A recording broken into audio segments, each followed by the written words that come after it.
Estamos con el doctor Alonso Núñez Prado, quien es un prestigioso abogado y al mismo tiempo corredor de seguros, y ha tenido la gentileza de concedernos esta entrevista. Alonso, quería preguntarte dos cosas básicamente, ¿no? ¿Cuáles serían tus recomendaciones para una persona, un funcionario que trabaja en una entidad del Estado y que trabaja con seguros, que adquiere o ejecuta contratos de seguros? Bueno, hay varias cosas que se me ocurren y que podrían ser interesantes para recomendar a una persona, digamos, responsable del área de seguros en una entidad estatal. La primera recomendación es que siempre use corredor, que nunca trabaje directamente con las compañías. El negocio de seguros es un negocio muy técnico y que necesita de la asesoría de una persona que está permanentemente en el mercado y que en consecuencia puede comparar lo que se le da a uno y a otro cliente, y en base a eso puede hacer recomendación. La segunda recomendación sería que negocien integralmente el detalle, no solo de precios, sino de condiciones y muy especialmente de el wording, como se dice en inglés, es decir, del texto de la póliza.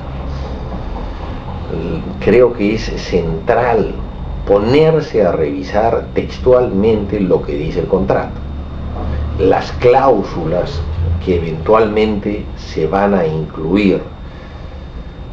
En el Perú tenemos una legislación de contrato de seguros que data de 1902, del Código de Comercio. Es una legislación trasnochada y que es prácticamente en muchos aspectos inaplicable. En consecuencia, lo que rige en el caso de un eventual problema frente a un siniestro es la póliza. Por ese motivo es muy importante revisar con detalle cláusulas de garantía y en general cada una de las condiciones, desde la definición misma del siniestro, las posibilidades de avisar del siniestro, los plazos, todo eso es negociable. Es negociable siempre y cuando uno tenga una cuenta importante detrás, una cuenta atractiva para el asegurador. Mucho más si esta cuenta tiene baja siniestralidad. Finalmente, los aseguradores son negociantes y les interesa captar clientes grandes y que tengan poco siniestro. En consecuencia, yo les recomendaría negociar cada detalle, por decirlo de alguna manera, cada coma que tiene el contrato para lograr las mejores condiciones para el cliente y no tener mañana problemas frente al siniestro mismo, ¿no es cierto? Cuando uno ya tiene el siniestro, entonces es usualmente cuando uno recién revisa el contrato. Cuando pasa eso,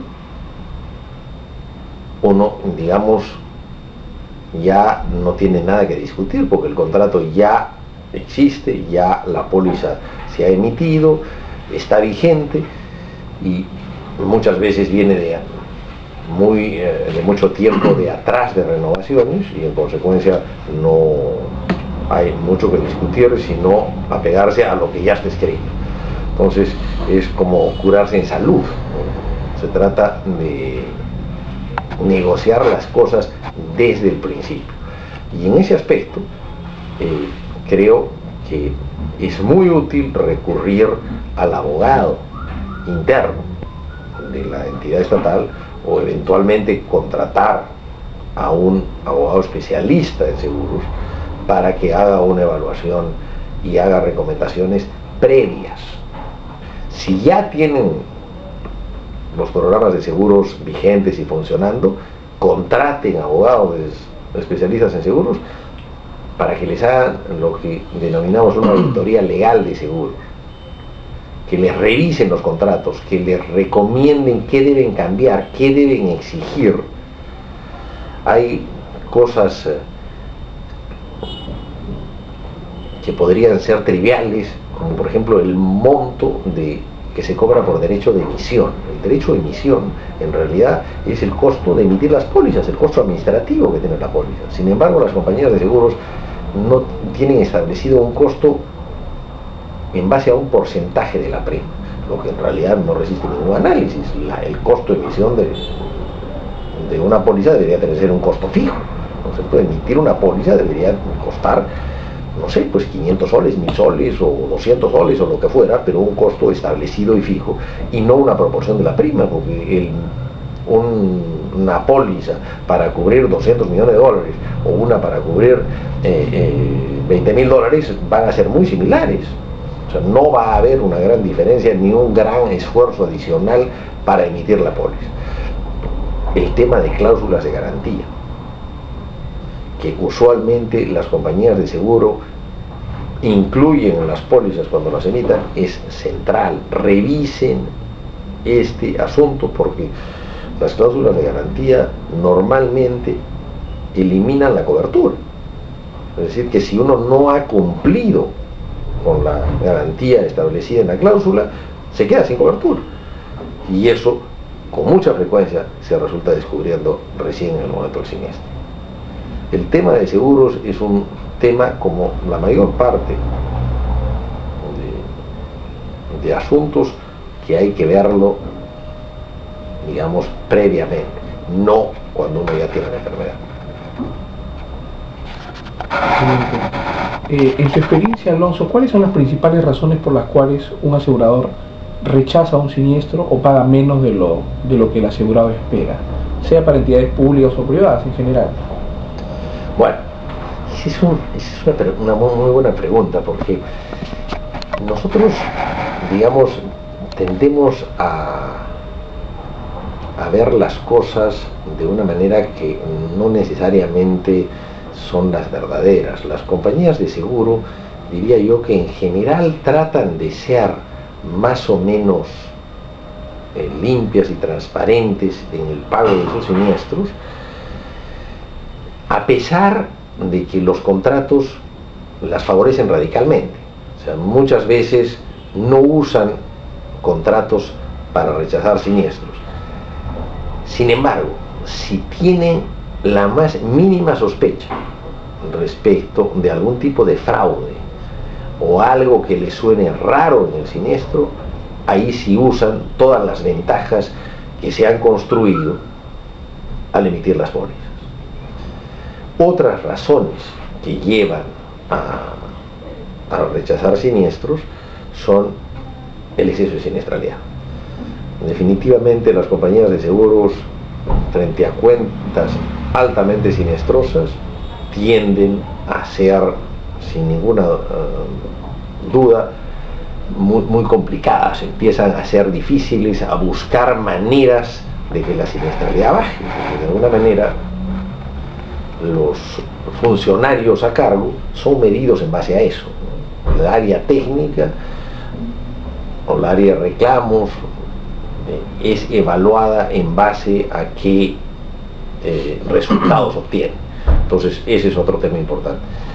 Un tercer tema, y ahí sí creo que depende también un poco de la propia compañía de seguros, es el tema de qué tan grande eres. O sea, es evidente que a un cliente muy grande le van a pagar siniestros no cubiertos, siempre y cuando no sean muy grandes. En cambio, a un cliente pequeño, a una persona natural,